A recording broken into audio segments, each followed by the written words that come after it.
This is the Dallas Morning News. It's Tuesday, March 17th. A mix of sun and clouds today and a bit on the breezy side. It will be warmer than yesterday with a high of 65, mostly clear tonight with a low of 47. Here are today's headlines. Once a skeptic, Senator John Cornyn has become one of President Donald Trump's most eager allies. Cornyn's loyalty has put him in line for Trump's coveted endorsement in the May 26th runoff, potentially a huge boost over Paxton. But every time a formal Trump embrace appears imminent, it's put on hold. After Cornyn finished first in the May 3rd primary, but short of a majority to avoid a runoff, Trump said he would make a choice soon and urged the other to drop out immediately.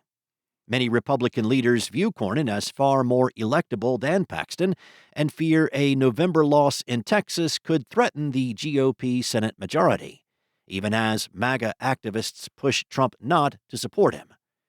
Now the president is dangling the possibility of backing Cornyn to pressure Senate Republicans to advance the tougher voter ID bill. Last week, Trump told NBC News that its passage could determine his pick, adding that either Cornyn or Paxton could beat State Representative James Tallarico of Austin, the Democratic nominee. Time is a factor, though. Tuesday is the deadline to finalize the state ballot for the May 26th runoff. In other news, Dallas is the worst major city in Texas for allergies, but conditions are improving. Each year, the Asthma and Allergy Foundation of America ranks the top 100 U.S. cities with the most challenging allergy conditions using data on pollen counts, medicine usage, and availability of allergy specialists. This year, Dallas was the only Texas city with average conditions for allergy sufferers. Austin, San Antonio, El Paso, McAllen, and Houston were all better than average, either because of better access to treatment or lower pollen counts than the rest of the country. In 2023, Dallas ranked second in the country for worst allergy conditions, but has slowly been falling in the rankings. By last year, Dallas was 36th. And in the 2026 report, the city ranked 64th.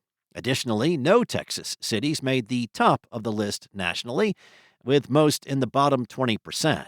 Many Texas cities experienced low weed pollen counts last fall after seeds were washed away by heavy rains and summer flooding.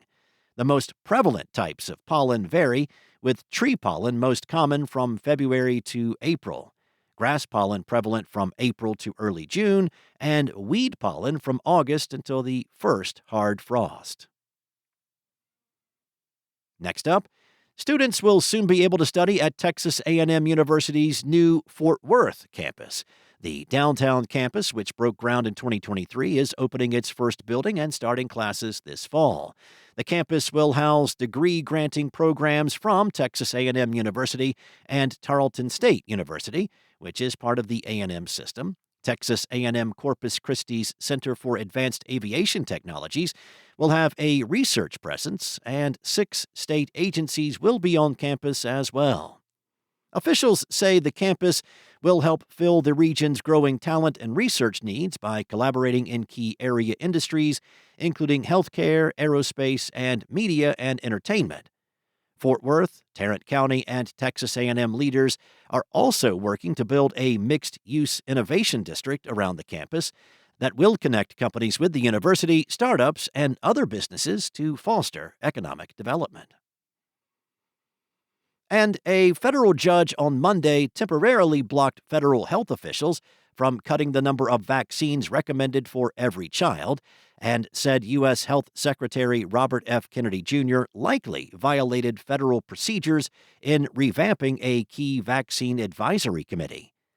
The decision halts an order by Kennedy, announced in January, to end broad recommendations for all children to be vaccinated against flu, rotavirus, hepatitis A, hepatitis B, some forms of meningitis, and RSV.